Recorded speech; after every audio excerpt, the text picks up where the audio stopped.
está ahí o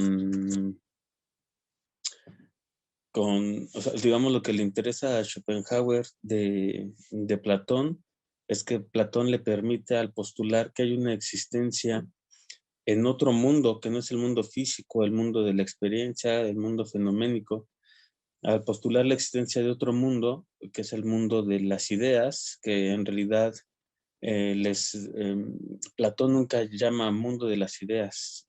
Si su libro dice mundo de las ideas, no sirve mucho, ¿no? Platón nunca escribió mundo de las ideas. Lo que sí escribió, por ejemplo, Platón en griego fue topos hiperuranos. Topos, topografía, es lugar. Hiper, más que, y uranos, Urano, cielo. Entonces, lo que nosotros, me parece que es por una cuestión más bien académica, para, digamos, para explicar con facilidad la metafísica platónica, es que se ha dado por decir el mundo de las ideas, pero en realidad Platón lo que dice es topos hiperuranos, digamos, el mundo o lugar, perdón, lugar más allá del cielo. Con eso lo que quiere decir Platón es que hay un sitio más allá del cielo o de lo que nosotros llamamos la bóveda celeste. Hay un sitio más allá de lo que nosotros podemos ver digamos, con simplemente alzar la mirada, ¿no? Uno alza la mirada y ve el cielo con estos ojos. Entonces, digamos que todo lo que está de la bóveda celeste hacia nosotros es falso, es caverna, es una ilusión, es, digamos, velo de Maya, ¿no? Como toma el concepto de la filosofía hindú, Schopenhauer, ¿no? Es decir, todo esto, o digamos, la caverna en Platón, lo fenoménico en Kant, o el velo de Maya en los Upanishads, es falso. Digamos que ya sea en el mundo, en la caverna, en el mundo fenoménico o en el velo de Maya, en el caso de la filosofía hindú, las Upanishads, no hay verdad aquí. Lo que hay es, por ejemplo, en Platón, pues la famosa doxa, ¿no? Lo que tanto le recriminaba a los sofistas, que los sofistas pareciera que su pensamiento no tenía un interés genuino por la verdad, ¿no? Sí, la aletheia, que es el término en griego, es el que utiliza Platón y que después va a ser recuperado, por ejemplo, por Heidegger, ¿no? Entonces, la verdad, ¿no? La aletheia o alitia, de donde viene Alicia, de ahí que Lewis Carroll escribiera Alicia en el País de las Maravillas. O sea, es a propósito la elección del nombre Alicia, Alitia o verdad, ¿no? Pero bueno, entonces, Platón considera que el mundo de las ideas o el topos y uranos es el mundo de las ideas en sí, ¿no? De las cosas en sí. O sea, digamos, para Platón sí sería válido decir, es que la justicia en sí, es que la educación en sí, ¿no? Por ejemplo, porque lo en sí, lo que es idéntico a sí mismo de una manera de una manera transhistórica, de una manera eterna, son las ideas, ¿no? Las que nosotros solo podemos contemplar por medio de la filosofía, y específicamente la filosofía platónica, ¿no? En el caso de Kant, el famoso en sí va a recibir un término específico que es eh, el noumeno. Ujú. Entonces, eh, ¿qué es esto del noumeno? En Kant es noumeno o cosa en sí. Ajá, la famosa cosa en sí o el noumeno. Ahora, por ahí vamos a comenzar hoy. Resulta que Schopenhauer, que abreva de Kant, o sea, que bebe de la fuente que es Kant, dice, changos, es que, pues parece que Kant, en la epistemología, que es la crítica de la razón pura, comienza diciendo que no hay posibilidad de conocer el noumeno. Es decir, que no podemos llegar a la cosa en sí. Es decir, que no podríamos llegar digamos, mezclando a Platón con Kant, me duele mi dedo. No podríamos llegar a conocerlo en sí. Kant es muy claro en este punto. Y sí, por supuesto, lo que dice Schopenhauer de su maestro Kant es cierto. Kant dice, el principio del conocimiento son los sentidos, aunque terminen la razón. Ahora, si el principio del conocimiento está en la sensibilidad humana, la misma sensibilidad humana es la que se vuelve juez del conocimiento o de los conceptos que forma el entendimiento. Lo vamos a ir viendo con calma. Pero no puedo comprender cosas que rebasan el referente empírico. Uh-huh. Es decir, vamos a estar un ratito con Kant para que eso quede muy, muy claro, ¿no? Para cuando pasemos con Schopenhauer. De todos modos, es un ir y venir, ¿no? Hagan de cuenta, compañeras, compañeros, que lo que hace Schopenhauer, no, perdón, lo que hace Kant, es decir, vamos a estar con epistemología. Hay en la modernidad dos posturas de cómo es que conoce el hombre. Dos grandes posturas. Una de ellas se llama racionalismo. El padre del racionalismo en la modernidad es, sin duda alguna, René Descartes, sobre todo con esta obra que es el discurso del método, ¿no? Y entonces Descartes, cuando escribe el discurso del método, las meditaciones metafísicas, las pasiones del alma, el tratado de la luz, etcétera, etcétera, etcétera, las cartas, que también las cartas son muy valiosas para estudiar a Descartes hoy en día, lo que dice Descartes, sobre todo en el discurso del método, en la parte 2, es el dudo, pienso, luego existo. El famoso cogito, cognoscere, cogitare, dudo, pienso, ergo sum. Por lo tanto, soy. Si pienso, soy. Esto va a traer serias consecuencias. Porque si resulta una verdad evidente para la razón, el pienso soy, o el pienso, o por lo tanto soy, lo contrario también existe. Si no piensas, no eres. Esto va a tener serias consecuencias. Decir que el pensamiento, o por el pensamiento uno es. Entonces, quien no tiene pensamiento no es, y si no es, te lo puedes apropiar. Y ahí empieza una historia de la locura en Occidente muy interesante, que precisamente Foucault va a trabajar en su tesis de doctorado, que es la historia de la locura en la época clásica, de la cual el capítulo 2 precisamente es un tiro que se da Foucault con René Descartes, que le va a traer serias consecuencias. Por ejemplo, a partir de esa interpretación es que se pelea con Jacques Derrida, Foucault con Derrida y cosas por el estilo. Pero bueno. Kant va a trabajar el tema de la locura, etcétera. Varios escritores que se vuelven locos, etcétera. Pero bueno, entonces la locura queda de lado, porque ya dijo Descartes, si dudo, estoy pensando, y si pienso es porque necesariamente existo. Esa es una verdad que no requiere de los sentidos. Es decir, Descartes se da cuenta que el sujeto puede llegar a verdades establecidas por el mismo ejercicio de la razón. Entonces ahí inicia esta famosa corriente epistemológica que es el racionalismo. Uno de los primeros pensadores que le va a hacer caso a René Descartes es nuestro querido Baruch Spinoza, o Baruch de Spinoza, ¿no? En latín es Benedictus, Benedicto, en español Benito, en francés Benoit, pero el chiste es que es Baruch, ¿no? Ya es como la forma que se ha adoptado. Entonces Spinoza sigue en ese racionalismo, por ejemplo, en el racionalismo cartesiano. Y después sería Leibniz, que por cierto, pues les digo, es el creador del cálculo infinitesimal, por ejemplo, algo que inventó en su libre. Bueno, el racionalismo, sin duda alguna, causa muchos revuelos, sobre todo al interior de Todo esto es importante para lo que vamos a hablar de Schopenhauer, ¿eh?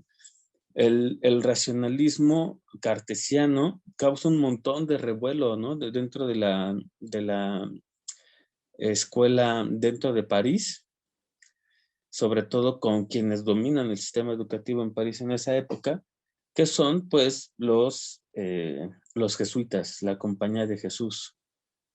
Eso nosotros lo hemos estudiado, ¿no? El famoso trivium, el quadrivium, etcétera.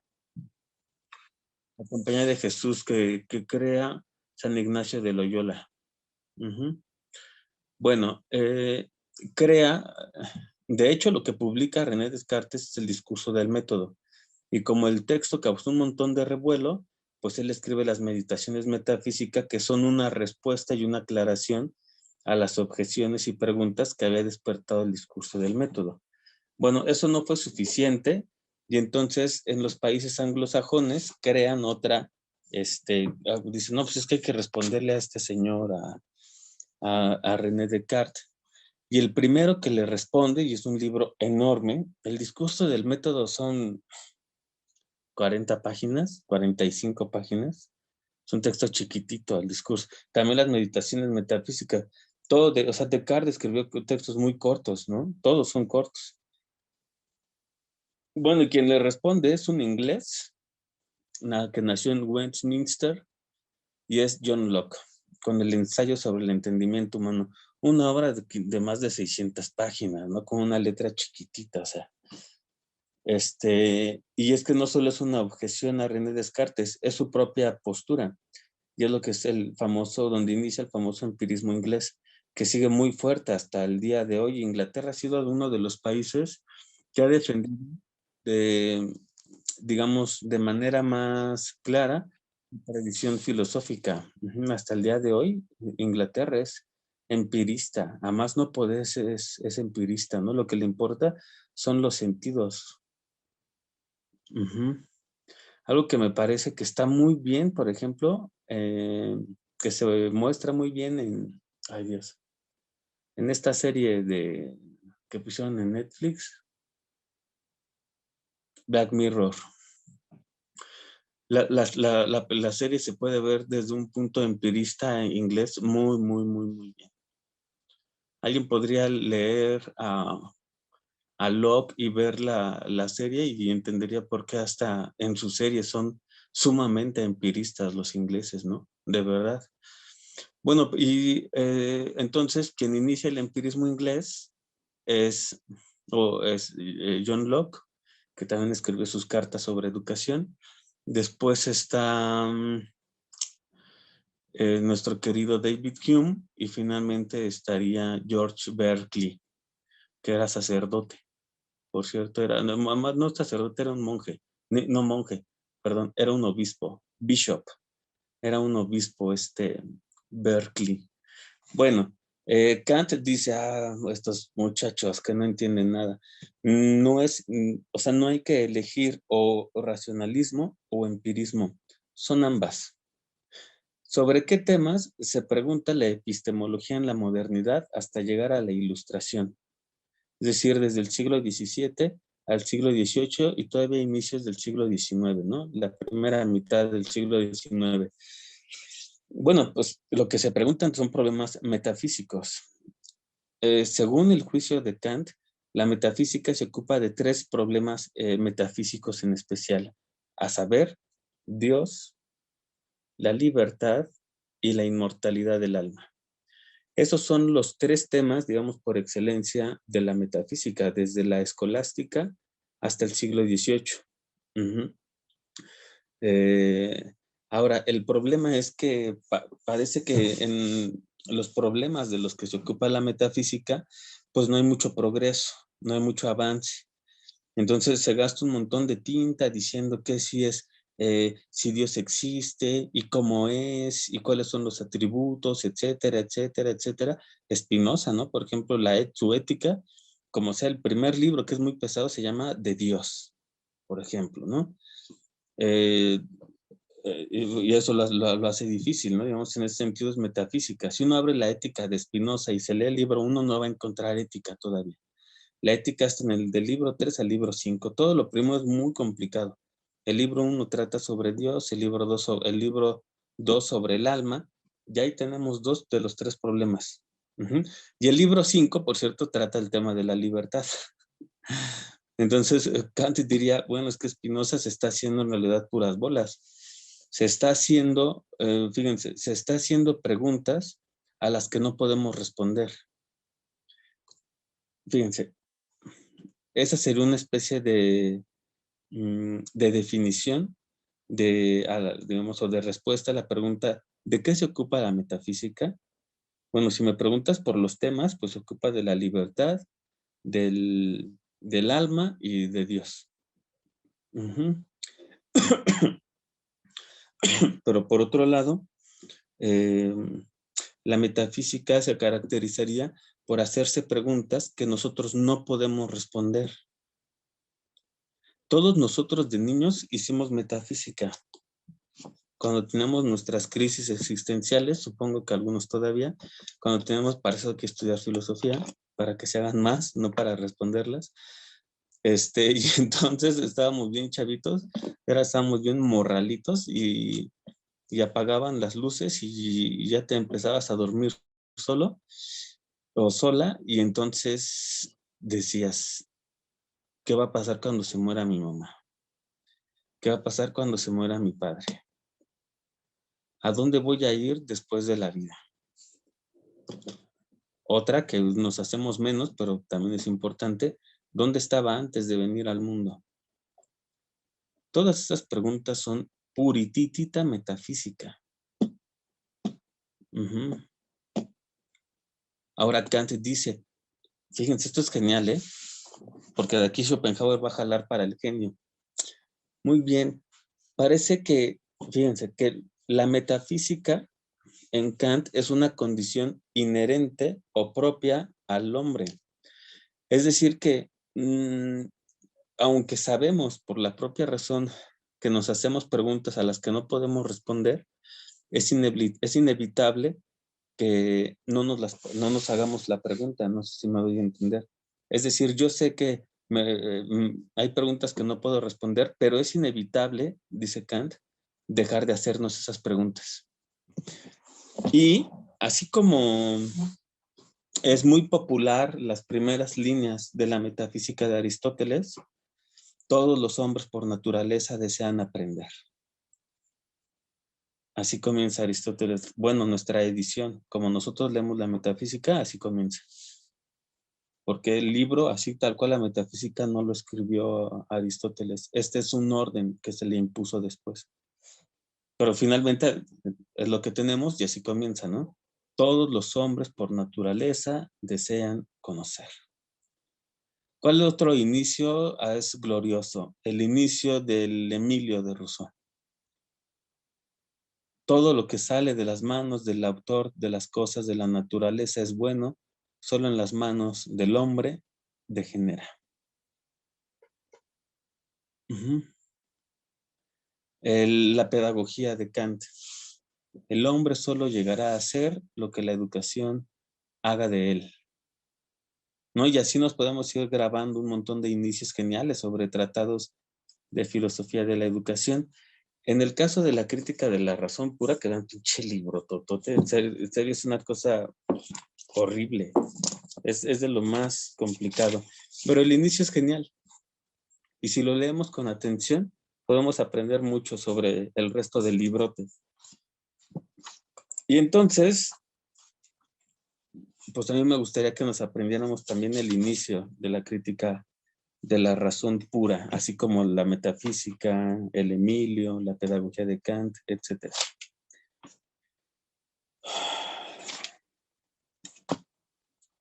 Y entonces dice Kant, vean qué bonita edición, vienen las portadas del libro como lo conoció Kant.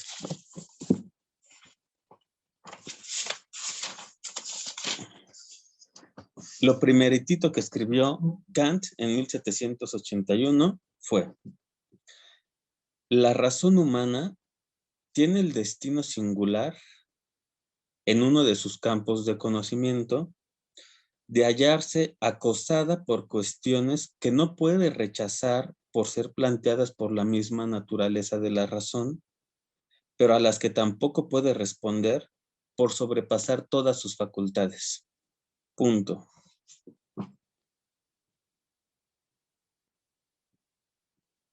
Ya, lo voy a releer. La razón humana tiene el destino singular en uno de sus campos de conocimiento de hallarse acosada por cuestiones que no puede rechazar por ser planteadas por la propia naturaleza de la razón, pero a las que tampoco puede responder por sobrepasar todas sus facultades. El destino singular de la razón humana, dicho en buen cristiano, es que el destino singular de la razón humana es que siempre se halla acosada, siempre está siendo instigada por ella misma a hacerse preguntas que por su propia naturaleza no puede responder. Esas preguntas que siempre nos estamos haciendo y que siempre, y que nunca vamos a poder responder, es metafísica. No podemos, dice Kant, es propio de la razón humana hacer metafísica, es genial. Es genial para Schopenhauer. Aquí está. Si pudieron ver el índice, solo el índice del mundo como voluntad y representación tiene un apéndice. Ajá. ¿Y cómo comienza el apéndice? La primera, ahora también vamos a ver el inicio del apéndice, que se llama Crítica de la Filosofía Kantiana. Vean la primera línea. Ay, Dios.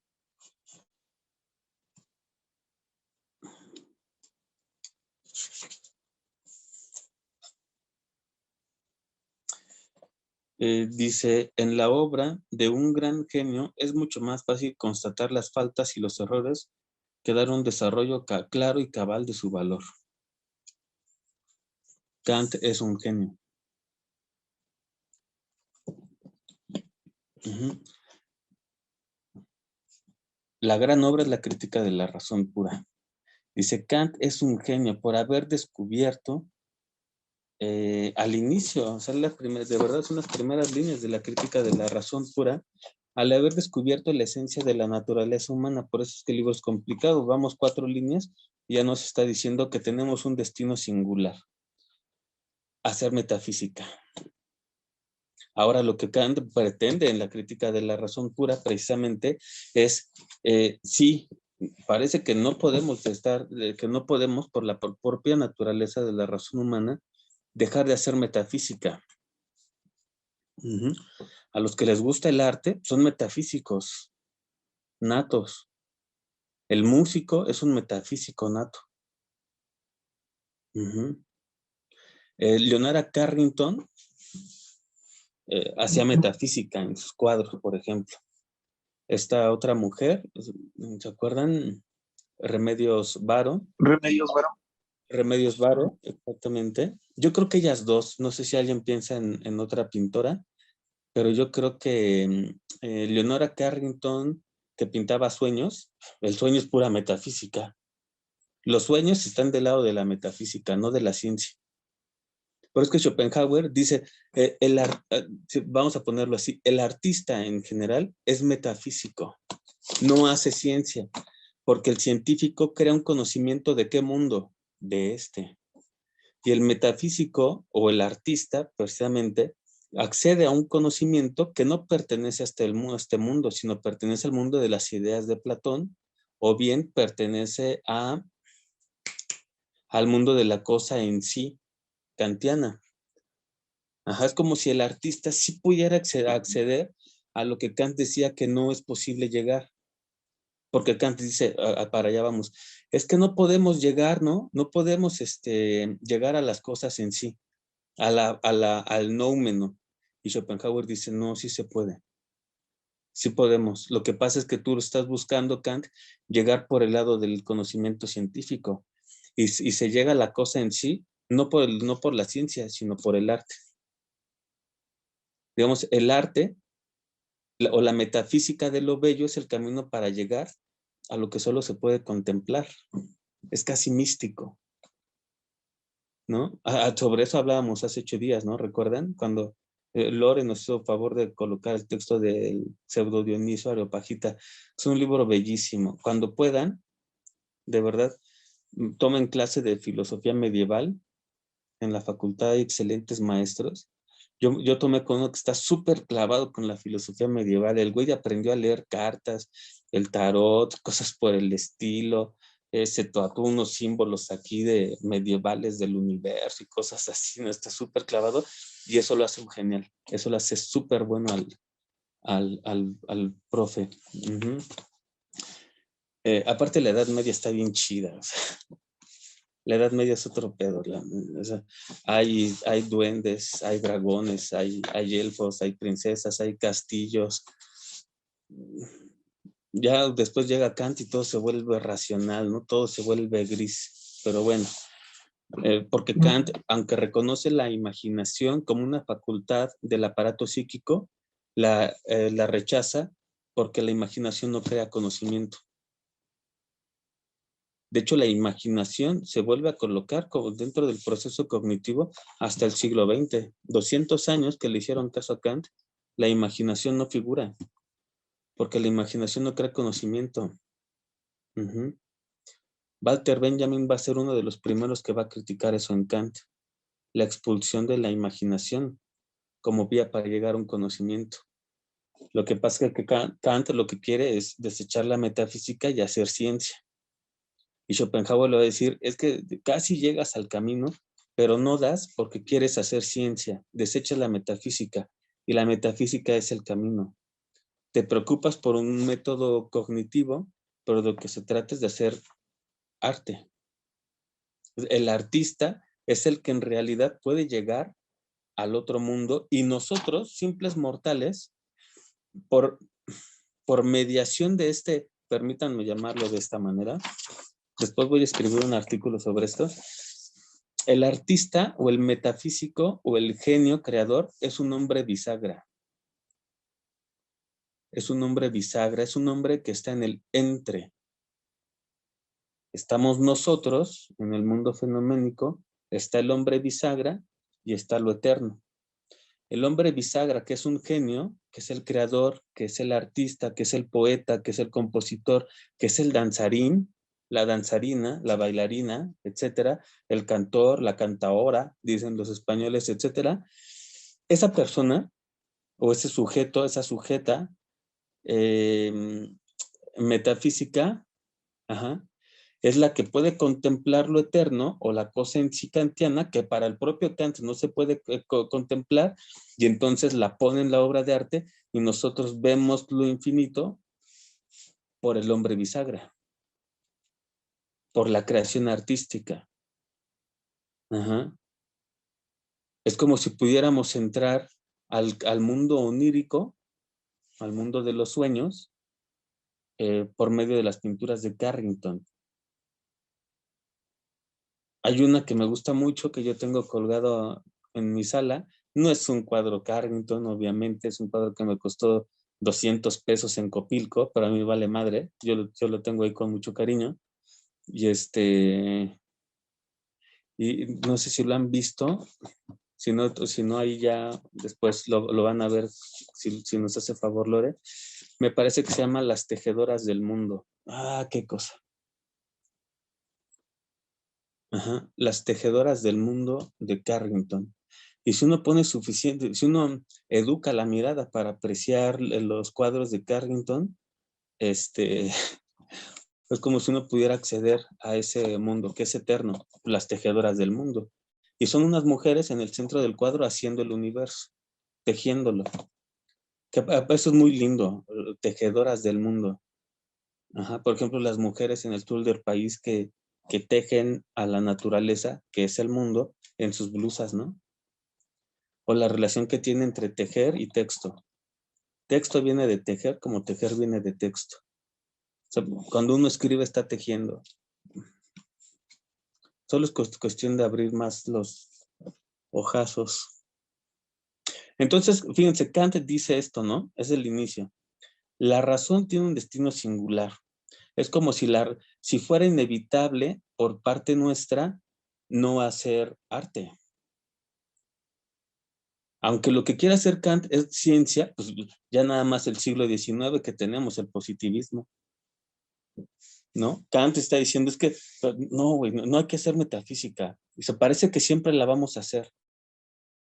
Por más que tengamos ciencia, es propio de la naturaleza o de la razón humana que haga metafísica, que se haga preguntas que no puede responder. Parece que frente a eso no podemos hacer nada. Qué bueno, porque ahí nace, es como nace el arte. ¿Sí? Por ejemplo, el arte que hacen los locos. Que para Schopenhauer, por cierto, el loco no está demeritado, como pensaba el racionalismo hacia ultranza, ¿no? Las primeras obras, por ejemplo, de Kant son racionalistas a ultranza, ¿no? O sea, racionalismo a todo lo que da. Por ejemplo, tiene un ensayo del periodo precrítico que se llama El ensayo sobre las enfermedades de la cabeza. En la Biblioteca Central, ese libro de Kant está en el piso de psiquiatría,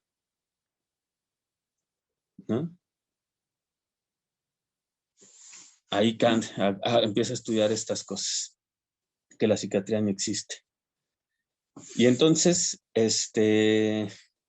lo que pasa es que el loco, más bien, accede a otro mundo que nosotros no podemos llegar.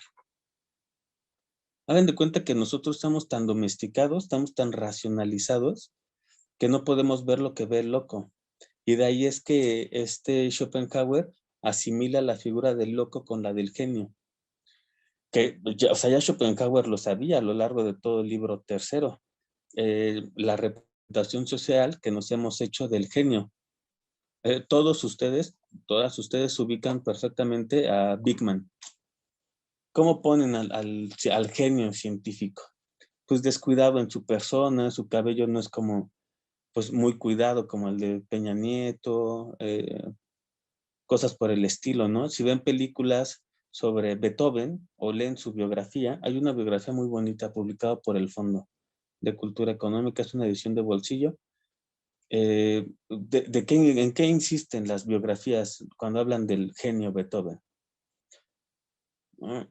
Pues bastante, o sea, de verdad, una persona que ya parecía que su aseo personal le valía madres, ¿no? Orinaba dentro de su habitación donde mejor fuera y seguía trabajando.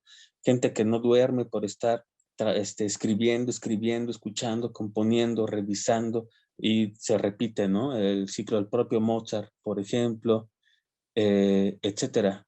Es como si, eso es interesante porque Schopenhauer dice, claro, porque lo que pasa es que el genio está en el otro mundo. Su cuerpo está aquí, pero el alma está contemplando. Pero déjenlo trabajar porque gracias a eso es que nosotros podemos acceder por un instante a la eternidad. Esto que desde la semana pasada me ha gustado bastante. Es como si por medio del arte, por un instante accediéramos a lo eterno. Uh-huh.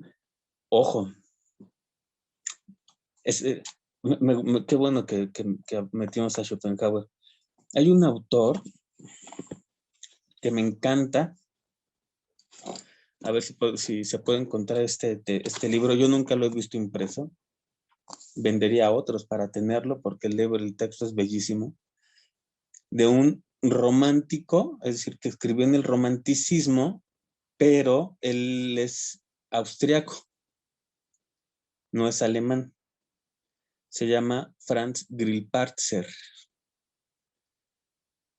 Obviamente no es tan conocido como Goethe, ¿no? O Schiller, porque uno entiende que el romanticismo es alemán, pero no solo alemán, está el romanticismo austriaco y el principal representante me parece que es Franz Grillparzer. Franz Grillparzer, que es un autor citado por Schopenhauer, yo llegué a Grillparzer por Schopenhauer. Y entonces resulta que Franz Grillparzer escribe un textito que se llama El pobre músico. ¿Mm? Y entonces en el pobre músico, les platico rápido, es un viejito, ¿ya? Así de esos que están bien chiquititos, ¿no? Así ya bien arrugaditos. Y entonces el viejito, el pobre músico, está así con su violín, tocando en una plaza pública, Pero si ustedes hubieran visto, si nosotros hubiéramos visto, seguramente ya lo estamos recreando, está muy chingón. El viejito agarraba así el piano, el pobre músico, y se entregaba con una pasión al instrumento que uno decía, no más, vele la cara, el pinche anciano está en la eternidad ese güey, ¿no? Ahorita está escuchando a Dios mismo. O sea, su expresión facial, sus gestos, son de estar escuchando a Dios, como la primera vez que uno escucha el Requiem de Mozart. Ujú. Cuando uno escucha por primera vez el Requiem de Mozart solo, con las luces apagadas a las 3 de la mañana, esa expresión es la que tenía el viejito, ¿no? Cuando agarraba el violín, ponía el atril, sacaba las partituras y empezaba a tocar el pobre músico, pero la pasión era tremenda, ¿no? Pinche viejito estaba escuchando a Dios más, pero ¿qué creen? Que las personas que iban pasando decían, no mames, ya quítenle el violín, ¿no? Ya estuvo, ya, jefe, váyase a dormir. Ya, sí, ya estuvo, jefe. Entonces, ¿por qué? Porque ¿qué creen? Que el sonido era horrible. El sonido era horrible, horrible, ¿no? Pero ustedes vean al viejito leer la partitura, al pobre músico, y su expresión es que está escuchando a Dios mismo. Y entonces un espectador dijo, ¿qué pedo, no? ¿Por qué la expresión y por qué el sonido, no? Y entonces siguió yendo a la plaza donde estaba, creo que era más bien como un, como madero, ¿no? Dice Grill Patzer, o sea, como un, ¿cómo se llaman estos? Madero, ¿cómo se le llama ahora en el centro? Un andador o una cosa así. Y ¿un qué? Correcto. Como un corredor, y el viejito se quedaba ahí, ¿no? Y entonces este güey, el espectador, dice, pues lo voy a seguir, ¿no? Hasta que varias veces, y siempre a lo mismo, siempre que se lo encontraba al pobre músico, pinche viejito se caía en lágrimas, ¿no? Con lo que estaba la partitura, pero el sonido era de, ya jefe, ya estuvo. Y entonces lo sigue hasta su casa, ¿sí? Lo va siguiendo como un espía, y entonces llega a la casa, el viejito vive en un segundo nivel, solo lo leí una vez y me lo aprendí bastante bien. Llega al segundo nivel y llega el viejito y todavía llega, saca el atril y se pone a estudiar, ¿no? El pinche violín. Pero en su casa el sonido seguía siendo pésimo. No les voy a contar el final para que lo lean, ¿no? No conté mucho. Ajá. Hasta ahí es lo que le interesa a Schopenhauer. ¿Qué quiere decir con eso Schopenhauer, con el pobre músico de Grillparzer? Que la genialidad no es para todos. El viejito podía escuchar en su cabeza las notas que estaban escritas, pero como muchos de nosotros, no tiene el talento para ser el genio creador. Como me encantaría a mí, por ejemplo, hacer lo que hace Carrington, y puedo apreciar, puedo contemplar, según yo, sus obras, pero si me dan pincel y me dicen, no, hazle así, mira, para arriba, para abajo, y los colores, nomás no podría. Para Schopenhauer tiene una explicación. Las mujeres, por ejemplo, Jimena danza, ¿no? ¿Y cuántas mujeres quisieran danzar? Pero Schopenhauer simplemente no se te va a dar. Puedes apreciar, puedes distinguir cuando una mujer sí danza y cuando otra no. Por ejemplo, ¿no? ¿Cómo se llama esta mujer? La Texcocana, que es la mejor allá en Alemania, que es de ballet, que es la directora. Ahora olvidé el nombre de esta mujer, que es de Texcoco, pero es la prima bailarina del ballet de Alemania. Bueno, les voy a pasar un video más al rato. Y uno dice, por supuesto, esta señora es un genio de la danza. Pero uno, aunque esté duro, duro, duro y dale, no podría. Esto es importante porque si desplazamos ahora la discusión hacia el tema del genio y la educación, por más que pongamos a los chavitos desde los 3 años, esa es la explicación de Schopenhauer, ¿no? Y entonces le vamos a decir, Mira, este Claude Monet fue bien chingón porque se inventó una nueva técnica, el puntillismo. Entonces uno se pone a cierta distancia de los cuadros o de los paisajes de Monet y ¿qué vamos a ver? Una cabaña en un bosque y hay un río, el río tiene un puentecito, chingón, y cuando te acercas, cuando te pones aquí el cuadro, son puros puntitos. Un genio, él. Para Schopenhauer es iluso pensar que por poner a los chavitos frente a un caballete, ponemos un lienzo, les damos sus acuarelas, le damos un pincel, a ver, una línea de puros puntitos rojos, y luego puros rosas, y luego puros blancos, y después puros verdes, ¿sí me va a entender? ¿Vamos a hacer otro Claude Monet? No, así no funciona la genialidad. Para Schopenhauer hay una predeterminación metafísica. El genio nace genio. Para los que dicen, Mozart sí fue bien chingón, pero pues su papá le enseñó desde pequeño. Schopenhauer, y lo vamos a ver dentro de 8 días, Nietzsche, dicen, no, el genio no se hace, digamos, termina de perfeccionarse, probablemente sí, pero el genio nace, si me doy a entender. Por más que pongamos un chavito desde los 2 años o de que apenas pueda articular los dedos a aprender piano, no va a ser Mozart, porque Mozart ya era un genio antes de venir al mundo. Ahora nosotros, entiendo si alguien está en desacuerdo, pero la respuesta, porque lo que me interesa es que quede claro Schopenhauer, la respuesta schopenhaueriana es que lo estamos viendo desde el lado racional. Digamos, nosotros somos en ese sentido, y aparte por nuestra tradición filosófica, somos más kantianos. No, o sea, para Kant, ¿cómo te vas a brincar el campo empírico? ¿Cómo podría un niño, por ejemplo, para Kant, que tiene una concepción muy rara de la infancia, cómo podría llegar a ser un genio? ¿Cómo es que podría haber las ideas que para Kant o lo eterno no es posible? Y no es posible porque el conocimiento empieza en lo empírico, pero termina en, en el entendimiento. ¿Cómo se da el conocimiento en Kant?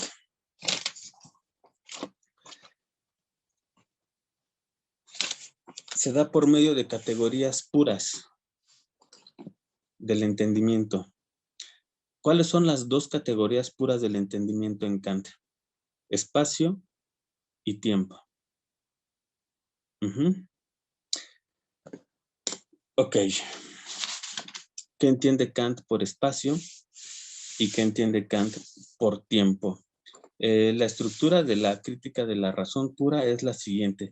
Primero vienen dos prólogos, porque hizo 2 ediciones en vida Kant, una de 1781 y la otra de 1788. Entonces, es el prólogo de la edición del 81 y el prólogo de la edición del 88. Después viene la introducción de Kant, después viene la estética trascendental, después viene la lógica trascendental, la dialéctica trascendental y la analítica del ser. En la estética trascendental, Kant es donde habla de las categorías puras del entendimiento. ¿Cuáles son las categorías puras del entendimiento? El espacio y el tiempo. Ustedes se preguntarán, ¿qué quiere decir puro en Kant? Puro precisamente es un término metafísico. Puro es que no tiene nada que ver todavía con la experiencia, pero la hace posible. Digamos que para Kant, uno no nace como creería Kant, sabiendo todo y que lo olvida en el momento en que nace, ¿no? Para Kant, venimos al mundo sin saber absolutamente nada, como dice el empirismo, pero retoma del racionalismo que nacemos con una capacidad para conocer, con facultades cognitivas. Lo que sí viene de manera a priori y pura son las facultades para conocer el espacio y el tiempo, pero estas facultades no tienen nada, se van llenando hasta que tenemos experiencia. Por ejemplo, el espacio es el parágrafo 2 de la estética trascendental. Dice Kant, el espacio no es un concepto empírico extraído de experiencias externas. El espacio no es un concepto empírico extraído de experiencias externas. Si yo ahorita me tomo un té y voy a la tetera y por error, cuando me voy a servir me quemo, entonces el concepto de fuego o el concepto de quemadura o el concepto de algo caliente sí es susceptible de conocerlo empíricamente. Uh-huh. Por ejemplo, agrio. Alguien dice, es que huele agrio, por ejemplo, ¿no? Agrio sí es un concepto que es susceptible de ser conocido empíricamente. Uh-huh. Es que eso no tiene armonía. El concepto de armonía sí es susceptible de conocerlo empíricamente. El concepto de espacio no, es todo lo contrario. Es gracias a que nosotros ya venimos al mundo con la categoría pura del espacio, que las cosas, los objetos, se me presentan a los sentidos. Si estuviéramos en clase, les pediría que hicieran este ejercicio. Tenemos este plumón. Bueno, ¿qué es más? Es este no me va a servir. Este sí. Que todavía tiene aquí. Muy bien, tenemos esta cosa. Y entonces, para entender lo del espacio en Kant, tendremos que hacer lo siguiente. Cada uno hágalo en donde esté. Vamos a desnudar de sus atributos al marcador. Vamos a quitarlo o a desprenderle los atributos. Entonces, lo primero que vamos a hacer es quitarle estas letritas negras. ¿Ya lo hicimos? Perfecto. Ahora, quítenle este tubo amarillo, ¿no? Perfecto, lo quitamos. Después le quitamos el tapón. Nos queda esta tinta y la quitamos. ¿Qué nos queda?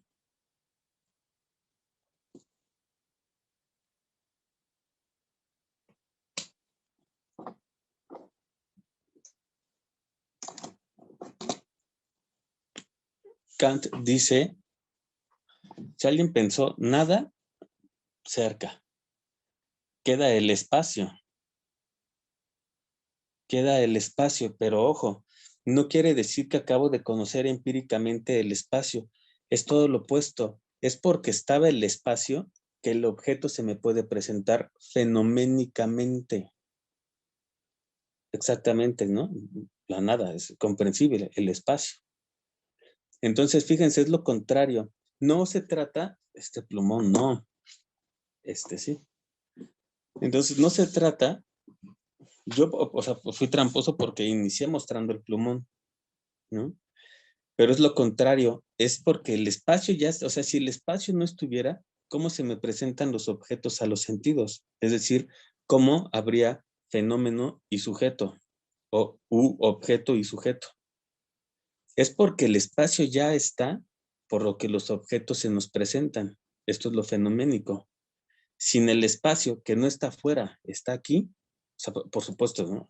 Aquí hay, pero digamos, el espacio como categoría pura del pensamiento es lo que hace que aparezca fenoménicamente el plumón y entonces lo pueda comprender. Si yo hago el camino inverso y digo, está el plumón, le quito las letras, le quito el tubito que lo recubre, quito la tapa, después quito la tinta y ¿qué me queda? El espacio. Pero Kant dice, ahora hazlo viceversa. ¿Qué pondrías primero? El espacio. El espacio es a priori. La condición de posibilidad de conocimiento de los objetos empíricos es el espacio. Y únicamente el espacio, no. El otro es el tiempo. ¿Y qué dice del tiempo? Kant. Es el parágrafo 4 de la estética trascendental. Nuevamente, el tiempo no es un concepto empírico extraído de alguna experiencia. No me hago un concepto del tiempo por vía empírica.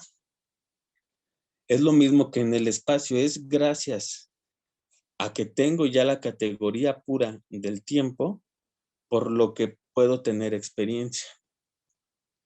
Así es, de hecho, es como se descubre el yo en Kant, o en términos kantianos, la unidad de percepción trascendental, que eso poco importa ahora. El tiempo es una representación necesaria, dice Kant, que sirve de base a todas las intuiciones. La necesidad del espacio es a priori. Entonces, ni el espacio ni el tiempo son sujetos de ser conocidos empíricamente. Al contrario, son las condiciones de posibilidad de conocimiento de los objetos empíricos que se me presentan fenoménicamente. Y para Kant, el conocimiento solo puede iniciar de manera fenoménica, se me tiene que presentar a los sentidos. Los sentidos sin la razón sería pura información desordenada. Y la razón sin los datos que nos reportan los sentidos sobre los fenómenos estaría vacía, no podría crear conceptos. Es decir, los conceptos que forma el entendimiento los forma a partir de los datos que nos da la aparición del objeto a los sentidos. Así es como conocemos. Por eso la crítica de la razón pura es tan importante.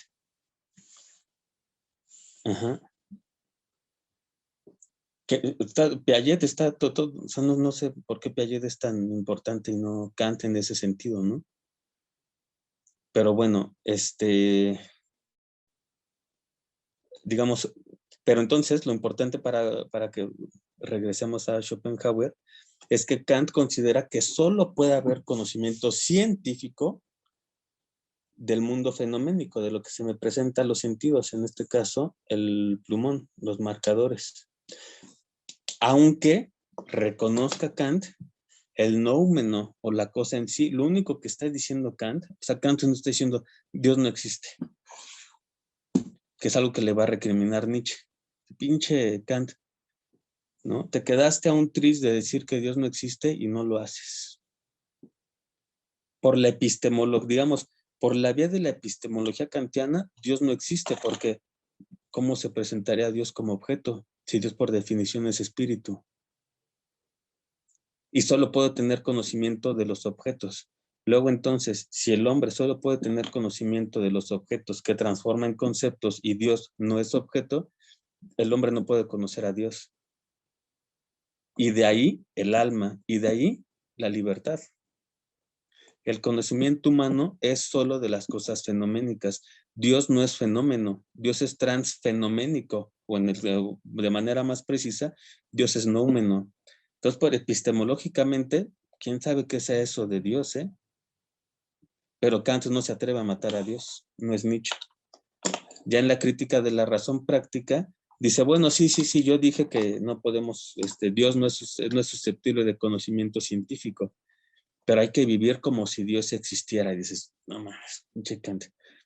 O eso dice más bien Nietzsche, ¿no? Ya estaba sanada y no te animaste, no te preocupes, yo hago la chamba. Dios ha muerto. Y lo hemos matado, para ser más precisos, ¿no? Pero entonces, a pesar de que Kant establece la manera en la que, o investiga la manera, expone la manera en la que nosotros conocemos, que es, digamos, con el espacio y el tiempo como categorías puras del entendimiento que crean conceptos sobre el mundo fenoménico, aún así reconoce que está el noumeno, la cosa en sí, solo que nosotros no podemos acceder. Nos canceló toda esa posibilidad Kant. Y Schopenhauer dice, no, es que si mezclamos a Platón en el libro tercero, lo que ustedes han estado leyendo, si mezclamos a Platón y mezclamos que el mundo de la caverna, el de los fenómenos, el del objeto, es el mismo, solo que en Platón parece que sí es posible llegar al topos hiperuranos. Kant dice que no, pero reconoce que existe ese lugar. Y dice, sí, sí se puede llegar, pero no todos. Muchos somos el pobre músico. Muchos reconocemos, podemos escuchar, pero simplemente no podemos. En música, en danza, en arquitectura, en jardinería, en composición, por ejemplo, etcétera. Ajá. Como veremos dentro de 8 días, sí vamos a comenzar de Nietzsche con el texto Schopenhauer como educador. La genialidad es tan fuerte la voluntad del genio o la energía creadora que va a buscar cualquier manera de salir. Ajá. Yo pienso, por ejemplo, en los pueblos artesanos aquí en México, en verdaderos pueblos artesanos como los tarahumaras, como los tojolabales, los otziles también en Chiapas, como los huiricutas en el desierto de San Luis Potosí, y creo que son pueblos de artesanos. No podrán, según nuestra concepción, no podrán tener para comer, son ignorantes y todo ese tipo de cosas, pero estoy casi seguro que ellos pueden llegar o sea, es un pueblo de artesanos y que hay genios, porque la genialidad busca salir. El que ya viene genio le vas a dar un pedazo de madera y él va a afilar una piedra y va a hacer algo, va a tallar algo en el pedacito de madera, porque la genialidad busca salir. En cambio va a haber otro chamaco que va a ir a la escuela, que va el músico, que va el maestro de música a su casa y nomás no aprende. Puede tener ahí pianos en su casa, las madres, ¿no? Y los padres necios. No, es que no entiendo, yo soy músico. Señor, lea Platón, para eso sirve leer a Platón. La virtud no se hereda. En términos metafísicos, la virtud no es heredable. Es el tema que tenían en la antigüedad con Pericles. Pericles, que fue el gran orador ateniense, ¿no? En el siglo V. O sea, Atenas llegó a su esplendor con Pericles, pero su hijo era un tontazo para la política. Y se decían, pero ¿por qué? Si el papá es bien chingón y Platón. Muchachos, ahí están los diálogos. Es porque la virtud no se hereda. La predeterminación metafísica de la genialidad política fue Pericles. ¿Por qué piensan que su hijo tiene que ser un genio en lo que el padre lo fue? Sí. El niño que está en el desierto de San Luis, el Wirikuta, va a encontrar una piedra, la va a afilar, va a encontrar un pedazo de madera y madres, va a ser arte. Lo va a hacer porque para Schopenhauer la genialidad es tanta que busca salir. O la genialidad en los chavitos, en los escritores, por ejemplo, Fernando Pessoa, escribía sus poemas, Fernando Pessoa, y hubo una escasez de papel, una cosa súper rara, hubo una escasez de papel, y entonces agarraba hasta papel del piso, papel de baño, para escribir. La genialidad busca salir. Y hay chavitos que van a la escuela un chingo de años y agarran las últimas hojas de la libreta para, por decirlo menos, jugar gato. Sí, porque no son para genios. Esto es complicado. Nos va a llevar a buenas discusiones con Nietzsche, porque quiere decir que la educación artística no es para todos. La educación, ya cuando se radicaliza esta tesis que inicia en Schopenhauer, cuando se radicaliza con Nietzsche, la educación no es para todos. Cuando el chavito dice, oye, mamá, no quiero ir a la escuela, es que la escuela no es para mí, señora, hágale caso a su hijo, está diciendo la verdad. Somos nosotros, sobre todo latinoamericanos, con una fuerte tradición en la educación popular, que asumimos que escuela para todos, educación para todos. Arriba la Pampedia de Comenio. Schopenhauer, Nietzsche dirían, no es cierto. ¿Por qué piensan que la educación es para todos? La genialidad no es para todos. Habrá una humanidad que ya repleta de genios, pero lo que vemos es lo contrario.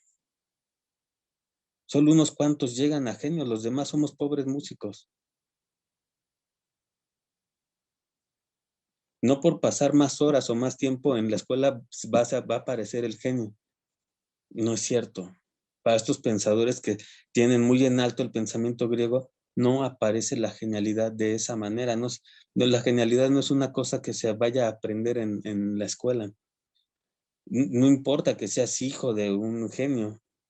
¿Se acuerdan, por ejemplo, nuevamente Platón en el banquete, que están celebrando que uno de los amigos, Agatón, ganó un certamen de poesía, ¿no? Entonces, Güeyes, acaba de ganar Agatón el certamen de poesía, peda en su casa. Y todos se van a la casa de Agatón y están viendo cómo se van a sentar.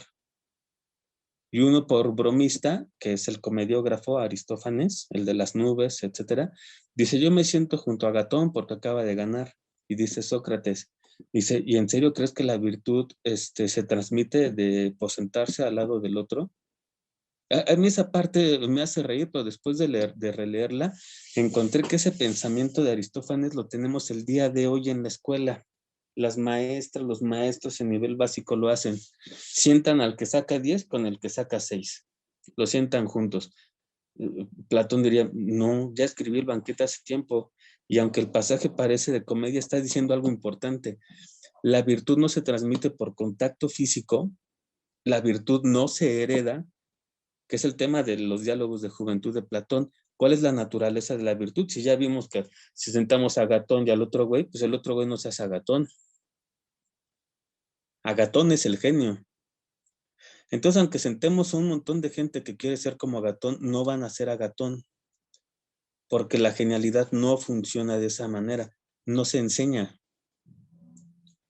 Oye, pero ¿a poco no estás enterado que se acaba de crear la licenciatura, creo que es en Campus Tlaxcala, de creación literaria? O sea, los alemanes dirían que están haciendo. O sea, Borges no llegó a ser Borges porque fue a la escuela a estudiar. Borges ya nació siendo Borges. Uh-huh. Cuando empezó a traducir Borges la obra de Edgar Allan Poe, de Allan Poe, pero sus traducciones, las primeras traducciones que celebraron en Argentina fueron las traducciones de Oscar Wilde, ¿no?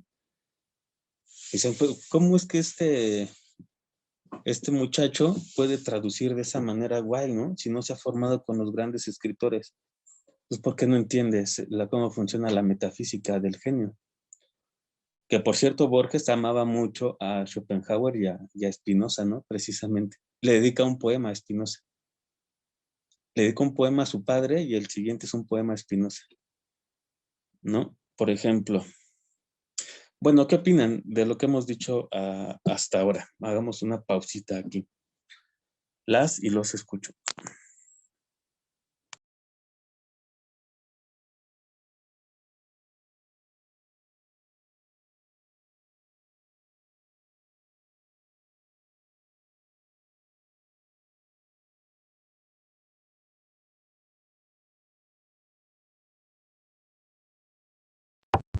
Yo, ah, ok,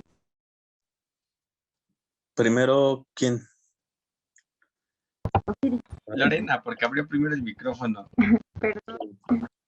No, Ah, no, vas. este, no, nada, era como, o sea, preguntar estas cosas de, pensé que Schopenhauer sí creía que, bueno, que no, el genio es el que hace la obra de arte, pero también hay genios, digamos, que sean las que pueden apreciar las obras de arte y reconocerlas, o sea, aunque no las hagan, solo las aprecian y ellos también los consideraban como genios, ¿no? O no, o eso no de Schopenhauer.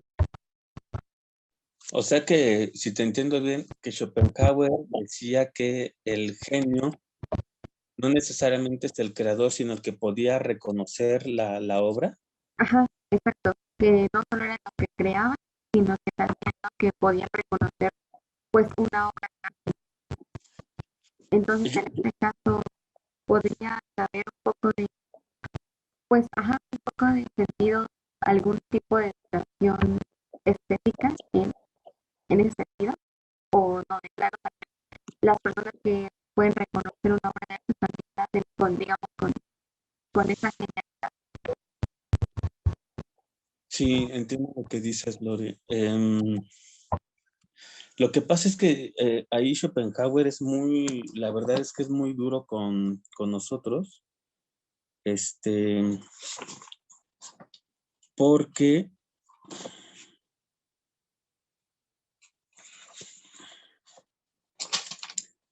permítame tantito,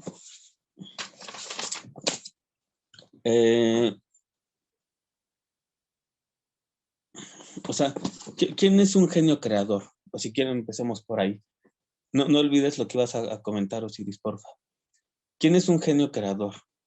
Es William Shakespeare. Cuando escribe Otelo, William Shakespeare es un genio. Este autor que quería mucho, por ejemplo, Pedro Calderón de la Barca, cuando escribe La vida es un sueño, es un genio, ¿no? ¿Cuál es otro genio? Este escritor inglés, que también no es muy leído. Yo no sabía de él, yo me enteré de él por Schopenhauer, el que escribió El paraíso perdido, John Milton, que también aparece citado en las observaciones sobre el sentimiento de lo bello y lo sublime de Kant, por cierto. Dante Alighieri es un genio. Beethoven es un genio. Y hay otro italiano que de hecho Schopenhauer disfrutaba más de los compositores italianos que los alemanes. Uno de sus preferidos es Rossini. Entonces, Rossini es un genio, ¿no? Por ejemplo, Bach, indudablemente, es un genio. Los griegos, el pueblo griego por excelencia es un pueblo de genios para Schopenhauer, para los alemanes, ¿no? Pero considera que según la época en la que está viviendo, y Schopenhauer muere en 1860, ya habla de una Europa decadente, de la decadencia de Occidente. Y cree que la decadencia en Occidente es propiciada por la falta de aparición de genios. Y aquí, esto es simplemente chingón, cree que hay una especie de fusión fisiológica entre caracteres bajos que van a imposibilitar que aparezca el genio. Fíjate, ya huele a Nietzsche. ¿Sí? Es una mezcla de razas la que hace que el carácter se vaya aminorando o socavando y precisamente la vida decadente sea la que imposibilite para la posteridad, para nosotros, la aparición de genios. Y Schopenhauer lo dice así, hay que leerse todo el libro 3 con mucha calma. Es muy probable. Si la vida decadente de Occidente que está apareciendo en 1860 triunfa, como de hecho triunfó, hoy en día es pura pinche decadencia. Y es muy probable que ya no aparezca otro genio. ¿Quién dirían ustedes que es un genio del siglo XX? Creo que los hay. Desde mi punto de vista, creo que los hay. Pero los podemos contar así unos cuantos. Thomas Mann, con La montaña mágica, es un genio, por ejemplo. Borges, yo creo que es un genio, ¿no? Como lo están entendiendo ellos, Schopenhauer y el primer Nietzsche. ¿Mm? Pero Schopenhauer también considera, yo creo, Lore, que no habría una educación estética en el sentido de que venga una acción de fuera y te diga cómo se tiene que pintar. El genio no sigue reglas. El genio es más fácil que las rompa y que las crea que seguir órdenes de cómo se tiene que hacer. Hoy en día uno va a la Nacional de Música y estudia la licenciatura en composición. Así no se... No, pues no. Para Schopenhauer no creo. O sea, probablemente tienes que estudiar, ¿no? Por supuesto, pero uno ya llega a genio. Nietzsche va a decir que hay quienes son espíritus libres, que son los que nacen en las alturas, y los que nacen borregos, ¿no? Es muy difícil. A tal grado que más bien lo que dicen es que, mira, si este cuate no puede apreciar a un concierto para piano de Beethoven, no se lo pongas. Y Schopenhauer lo dice así, tal cual. No le des perlas a los cerdos. ¿No ves que ese güey lo suyo es el recodo? Eso diría Schopenhauer. En serio. ¿No ves que se entretiene con Paulo Coelho? No le des a Shakespeare, no le des a Juan Rulfo.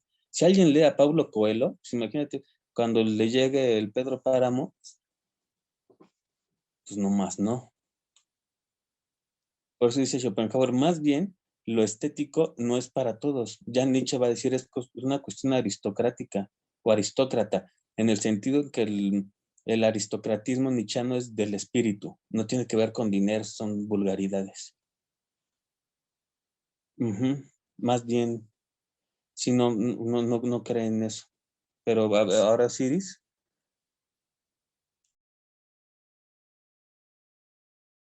Bueno, es que pensando en esto y también en lo que estaba comentando acerca de, bueno, pues sí, no, que no vayan a la escuela porque no tienen genio.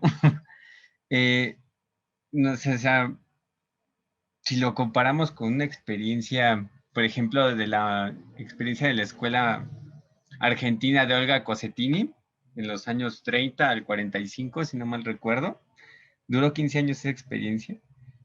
Y esa experiencia educativa, pues, retrataba el arte, ponía la formación artística en sus alumnos, pero en relación con el mundo en el que ellos estaban inmiscuidos. O sea, a lo que voy es que también con este tipo de experiencias y el genio puede también estar en función del mundo en el que se está creciendo, ¿no? En el que se está formando, en el que está llevando a cabo la práctica educativa, ¿no? O no es así. Porque si no fuese en ese sentido, entonces pues sí habría una total, o bueno, no creo, no sé si total, pero sí habría una exclusión, ¿no? Hacia los alumnos que no tuvieran esas capacidades. Esa es mi inquietud. Sí. No sé si tú te acuerdas un poquito, Osiris, porque tú, y no sé si Lore cuando tomó conmigo también textos clásicos, porque luego cambio los programas. Contigo sí estoy seguro, con Lore no me acuerdo, Lore, si vimos a Aníbal Ponce, el de Educación y Lucha de Clases, pero parece que Aníbal Ponce, que es un marxista argentino de los fuertes, en Educación y Lucha de Clases, parece que critica esta idea de la genialidad. Dice, no es cierto, no nos engañemos, ¿no? O sea, finalmente, o sea, Mozart sí llegó a ser un genio porque tiene el pinche piano. O sea, podemos dar una explicación. O sea, para un marxista argentino como Aníbal Ponce, la metafísica de Schopenhauer es metafísica burguesa. ¿Es una explicación burguesa o es un aburguesamiento de la metafísica? Esto está mejor. Porque no es cierto que Mozart nació genio. O sea, por supuesto que tuvo que tener ahí el pinche piano y el violín y el oboe y el fagot, etcétera, etcétera, etcétera. Entonces, si vemos un campesino, pues es que no está en tu naturaleza. Y dice Aníbal Ponce, ¿seguro será su naturaleza o que tiene que trabajar todo el tiempo ayudando a su padre en el campo? Porque entonces, ¿cómo podríamos explicar que el que descubrió el famoso sonido 13 es mexicano? ¿Alguien recuerda el nombre del creador del sonido 13? O sea, Europa se basa su música en 12 sonidos, que es do, re, mi, fa, sol, la, si, y 5 sostenidos. Do sostenido, re sostenido. Julián Carrillo, gracias. Do sostenido, re sostenido, fa sostenido, sol sostenido, la sostenido. Ajá, son 5 sostenidos y 7 tonos, ¿no? Son 12 sonidos. Y entonces Julián Carrillo descubre el sonido 13 con un violín viejo. Ahí pueden escuchar las composiciones de Julián Carrillo, que es muy distinto de lo que hemos escuchado. Nuestro oído está habituado a las 12. Ahora, eso no lo sabía, Iván. Uh-huh.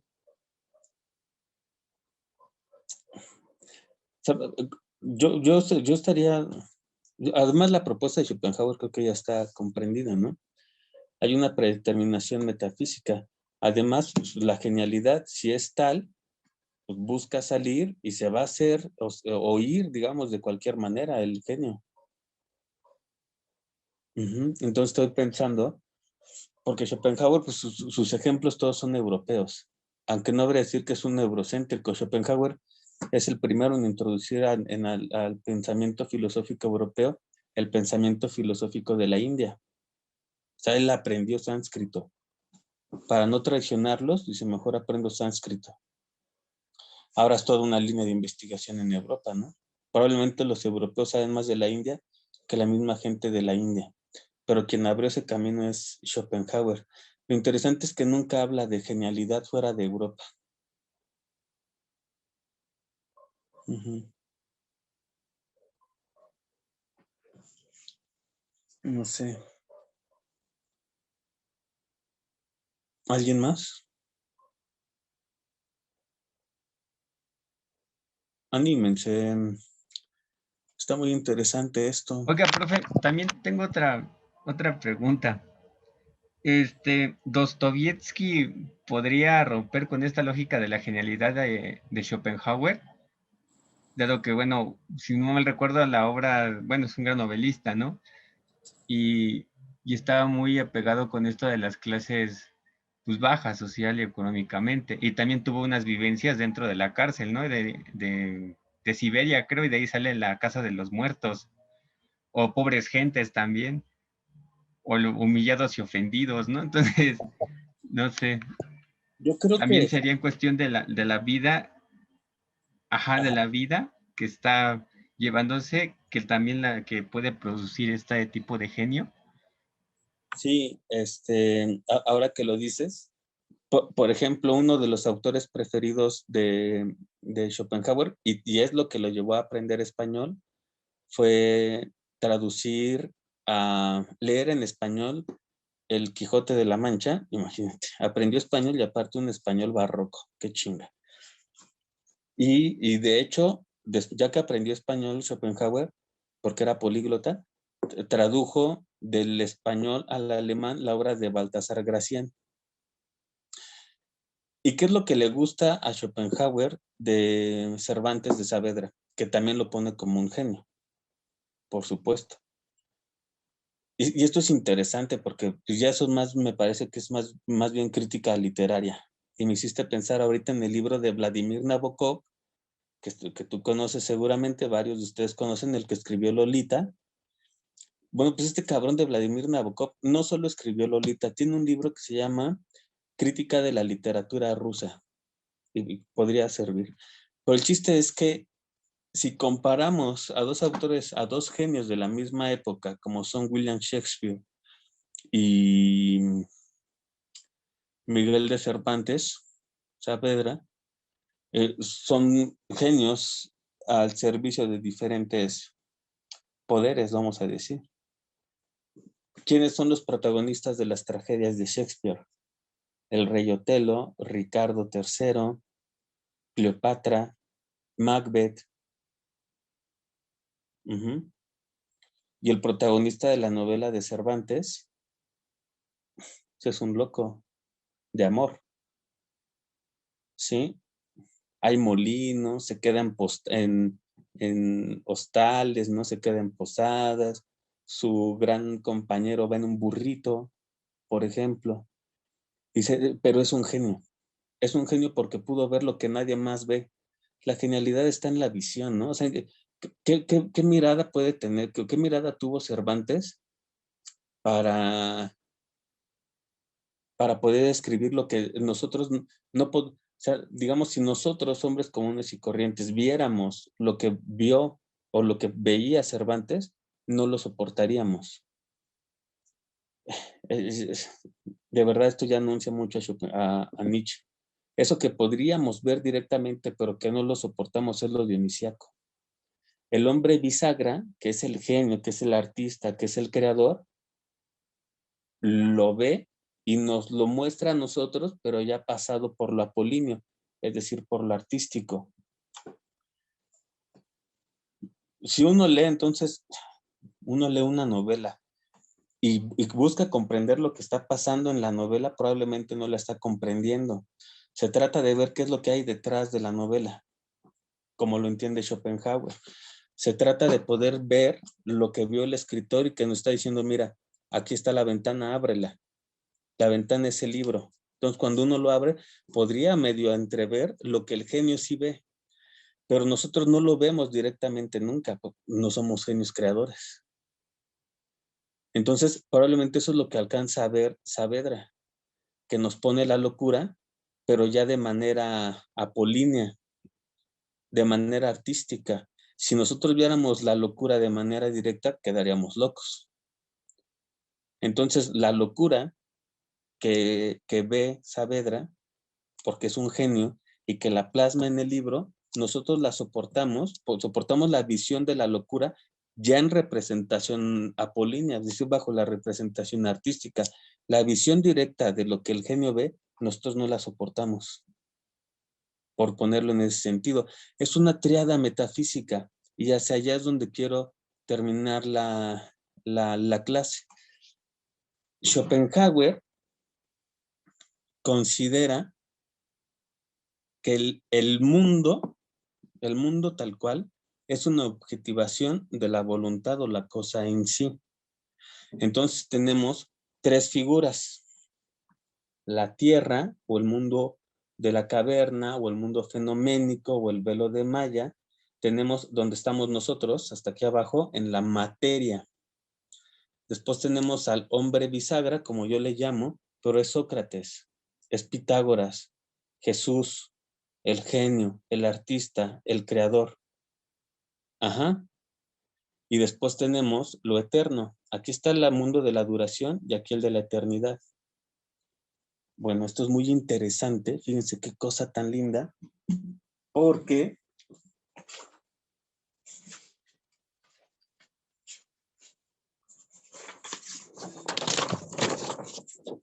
por ejemplo, tenemos esto. Tenemos la partitura, ¿no? ¿Ahí se ve bien? Sí. Sí. Okay. Entonces, chéquense bien, ¿eh? ¿Cómo con una partitura vamos a explicar la metafísica de Aristóteles? Güey, vas bien, y de Schopenhauer. Tenemos esta partitura que tiene aquí la clave de sol. O sea, es la clave de sol porque esta segunda línea de las 5, pentagrama, es sol. Aquí, de ahí nace la clave de sol. La segunda línea es sol. Ok. Hacia arriba del pentagrama, pero ojo, también del mundo de la metafísica schopenhaueriana, hacia arriba está lo eterno, lo divino, las ideas, el noumeno. Lo que está en medio, lo mezzo, en música, es el hombre divino. El hombre divino juega hacia arriba y juega hacia abajo. Lo que hace en armonía musical que un acorde sea mayor o menor es la nota de en medio. Entonces Schopenhauer dice, claro, la música es donde mejor se objetiva el noumeno, porque así como escribimos la música, ¿no? Tenemos aquí en las notas más, porque aparte, mientras más arriba vaya la nota, el sonido es más agudo. Mientras más abajo vaya, el sonido es más grave. Pero repito, para que un acorde sea mayor o menor, quien le da ese carácter es la nota de en medio. Es el hombre divino. Sócrates, Platón, Pitágoras, Jesús, el genio, el artista, el creador, el poeta, la mujer que danza, etc. Es como si la mujer que danza, que está aquí en medio, o el creador, el poeta, etc., Thomas Mann, Borges, pudiera, por estar en medio, alzar la mirada hacia acá arriba, hacia lo eterno, pero también hacia acá abajo. Él es el que hace que el mundo, digamos, haya una armonía universal.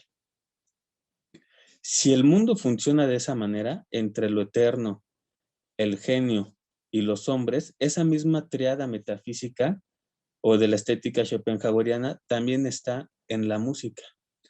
La música sería la forma más pura, la más cercana de llegar al misterio del mundo.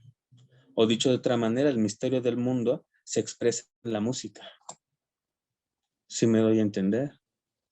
Entonces, Schopenhauer está diciendo, la música, cuando uno escucha música en este sentido, está acercándose lo más posible, lo más diáfano, lo más transparente posible al misterio del mundo.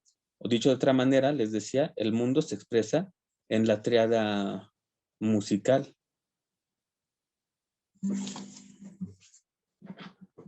Entonces, por ejemplo, yo me acompañé de mi querida amiga y uno puede escuchar una composición para guitarra y hay que escuchar estas notas, son agudas. Las notas agudas, fíjense qué interesante.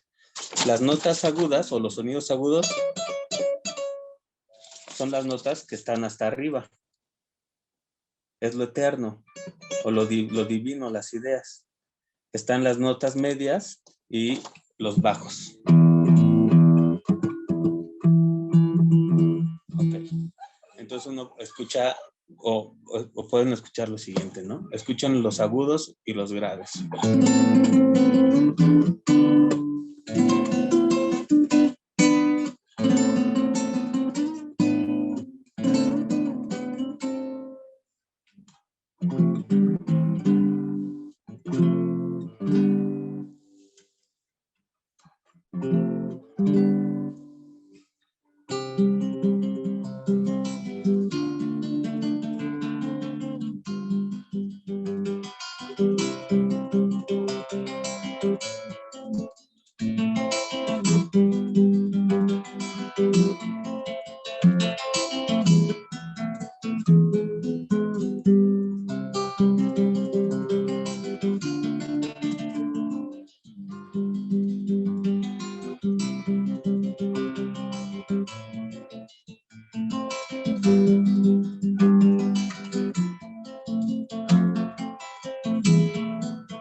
Quien lleva la melodía son las notas bajas. ¿Qué quiere decir si pasamos esto del lenguaje musical a la metafísica de la estética de Schopenhauer? Quien lleva la melodía del mundo es lo divino. Las notas bajas son simple acompañamiento, ¿no?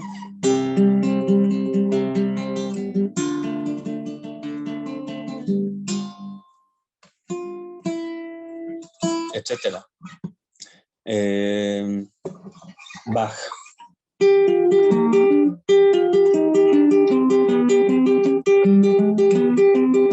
¿Qué se dice?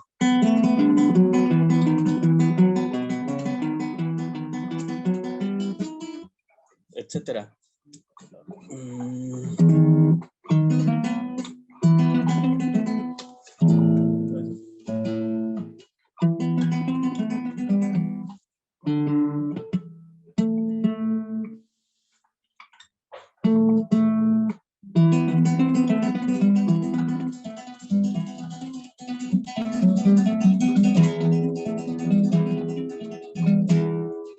El grave y el agudo que siempre le responde, ¿no? Uno y uno.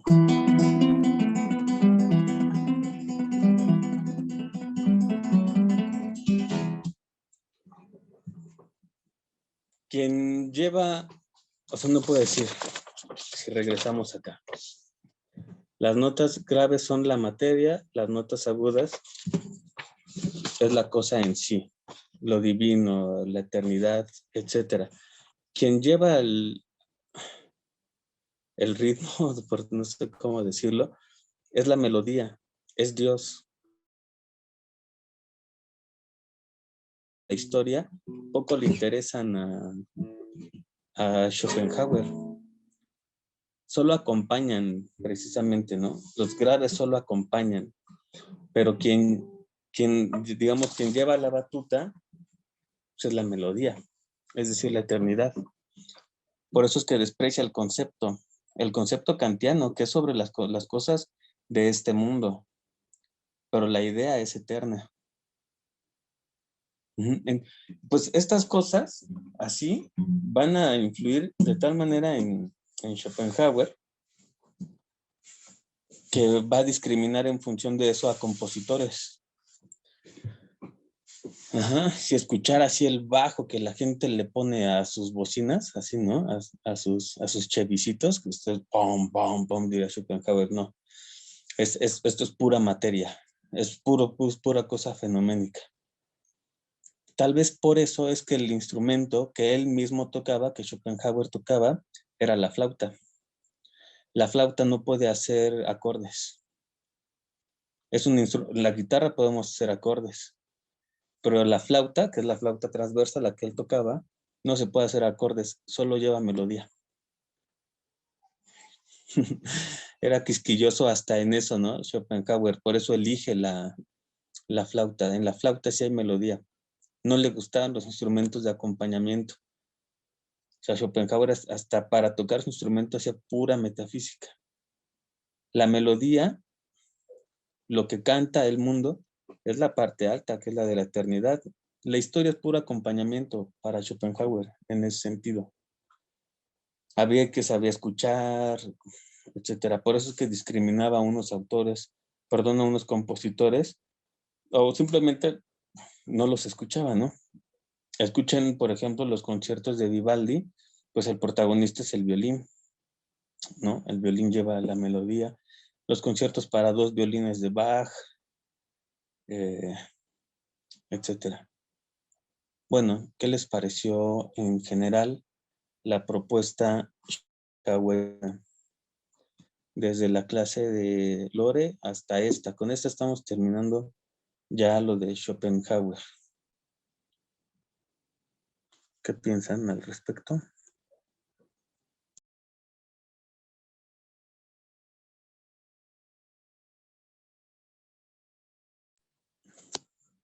Bueno, pues a mí me deja pensando en dos. O bueno, las que vengan, porque a lo mejor estoy hablando y vienes más. La primera es, bueno, con lo que estaba comentando hace rato y de que también clarificó, profe, es sobre el concepto de genio en relación con la clase y también ahí pues los símbolos que se están jugando en el genio y a nivel pedagógico también qué tipos de símbolos se están jugando para con la educación. Y en la segunda cuestión que me deja pensando es también este concepto de voluntad y las manifestaciones que ésta puede adquirir en la formación del ser humano, o incluso en cómo el ser humano habita, o cómo se aproxima a lo estético. Entonces, para hacer como unas investigaciones acerca de la voluntad y pedagogía en relación con el arte, voluntad y pedagogía en relación con el cuerpo, etcétera, etcétera. Y pues, no sé, me deja intrigado para leer como más a detalle y a fondo a este autor llamado Schopenhauer. Enseguida te doy la palabra, Sabina. Te va a encantar. O sea, a mí lo que me gustó de Schopenhauer, aparte que, bueno, pues que me gusta cultivar la música y todo esto, es que intenté hacer el ejercicio de leer cada página, pero antes leer cada libro que mencionaba a Schopenhauer. Lo abandoné porque es imposible, ¿no? O sea, ese podría ser un gana-gana. Uno puede aprender de literatura, pintura, arquitectura, jardinería, música, tremendo con Schopenhauer, cabroncísimo. Eso, hazlo, te va a encantar el ejercicio. Sabina. Sí, yo estoy de acuerdo con la mayor parte. Creo que lo único que, no sé si es como mi percepción únicamente, pero creo que en la educación, este asunto sobre la virtud y sobre el talento, por así decirlo, para quién es la escuela y para quién no. Creo que es cierto, o sea, yo he conocido gente y a veces me considero dentro de este grupo de personas que no están hechos para la escuela. No solo por el pensamiento, sino porque la escuela es como un sistema al que te tienes que adaptar y no solo vas a la escuela como a la parte de desarrollar tu pensamiento crítico, sino que vas a de alguna manera como formarte, tal cual, o sea, formarte en términos como de moldearte hacia un sistema, pues te enseñan como a recibir el conocimiento de determinada manera. Y creo que Lo único con lo que no estoy de acuerdo es como el asunto por ejemplo, la lectura, de nosotros determinar quién puede leer cierta cosa y quién no. Y creo que a veces caemos en eso y que este pensamiento puede caer en eso, ¿no? Como en el asunto de nosotros sabemos más que otras personas y por eso podemos decir, por ejemplo, este asunto de Paulo Coelho y ¿cómo se llama? Y Pedro Páramo, a lo mejor una persona que disfruta a Paulo Coelho también puede disfrutar a Pedro Páramo y viceversa, ¿no? Em, Creo que es como un poco este asunto en el que caemos en el academicismo y dentro de la pedagogía específicamente, en el que queremos determinar quién puede hacer ciertas cosas dentro del pensamiento. No sé, a lo mejor estoy un poco debrayando, pero es como lo que he estado pensando a lo largo de esta clase sobre todo. Es interesante, Sabina, es bien difícil, oye. En serio, es bien difícil porque en algún momento, creo que fue más bien en la clase, en el semestre, no, tuvo que haber sido en este semestre cuando comenzamos con Platón. Les decía que en Platón hay una epistemocracia o una eidocracia. Creo que las dos formas son correctas. Episteme, conocimiento, y eidos, idea. Kratos, poder. Es decir, que en realidad en Platón, como tú lo estás advirtiendo en Schopenhauer, quien decide es el que tiene cierto conocimiento, específicamente el que Platón propone en la República. Es decir, que solo puede ejercer el poder el que sabe, ¿no? O el que tiene las ideas, etcétera. Y lo que pasa es que ese es un problema con el esencialismo. Todo esto es lo que rechazan la mayoría de los autores que vimos el semestre pasado, ¿no? ¿Cuál esencialismo? Porque si partimos del esencialismo de Platón o de Schopenhauer, pues ya un montón quedaron fuera. Por decisión de los que dicen que saben.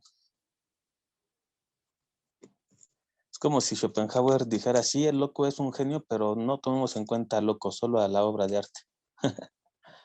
¿No? ¿Alguien más que quiera compartir o no sé si quieren decir algo más, Sabina o Osiris?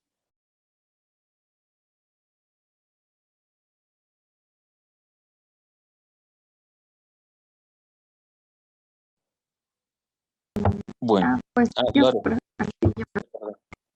pues nada, justamente lo que también ha quedado un poco Sabina, y lo que tú ya mencionas, ¿no? El esencialismo, que pues es platónico, y eso de creer que también las personas, como ya están, nacen siendo pues genios en este caso, ¿no? Y de que ya pues darse por vencidos en cualquier en el tema también de la y de creer que alguien ya va a poder, pues digamos que ya como ya está determinado, ya puede hacer otra cosa. Entonces, pues sí, eso también es como problemático en el ámbito educativo, no solo en la escuela, porque creo que también como pues sí, la escuela quizás no es para todos, pero digamos, no, no más seguro es que no es para todos, ¿no? Pero la educación en el que digamos se denomina algo genial, también eso es un poco ambiguo, ¿no? En el que alguien dice esto es genial y esto otro no es genial, pero ¿quién determina qué es lo genial o quién es genio? O sea, ¿qué hace que una persona sea genio y otra no? Entonces, pues solamente en ese sentido, pero de todas las clases, pues sí me gustó mucho, bueno, sí, me gustó mucho Schopenhauer, sobre todo porque creo que sí se dedica mucho a lo estético y eso me gustó. Sí, bueno, él mismo, o sea, él se considera exactamente tal cual como un esteta. si te gustó, ¿sabes quién es uno de los que más me... de por sí yo lo tengo muy presente en mi corazón, a Vasconcelos. Al final de su vida, Vasconcelos se vuelve un místico y un esteta. Hay dibujos donde está en la flor del loto, son caricaturas de periódico, donde se burlan de él y está en la flor del loto meditando y cosas por el estilo. Y es la parte en la que Vasconcelos descubre a Schopenhauer. Llega a Nietzsche y por Nietzsche llega a Schopenhauer y se queda enamorado de Schopenhauer. Y de hecho define la última parte de Vasconcelos, que es la parte del misticismo. Vasconcelos tiene una especie de historia de la filosofía. Creo que se llama Manual de Filosofía. Está publicado por Trillas. Y aunque es una historia de la filosofía cortita, les puede gustar lo que dice Vasconcelos de Schopenhauer. Que de hecho, pues llegó hasta nosotros, porque es precisamente cuando lee a Schopenhauer y a Nietzsche, su estética, que tiene la idea de hacer de México un país esteta. Y entonces ya no es la historia que nos sabemos, todos los muralistas, la música, etcétera. De ahí que el proyecto político de Vasconcelos se llame monismo estético. Monismo, las mónadas de Leibniz y la estética de Schopenhauer. Qué cosa tan más interesante.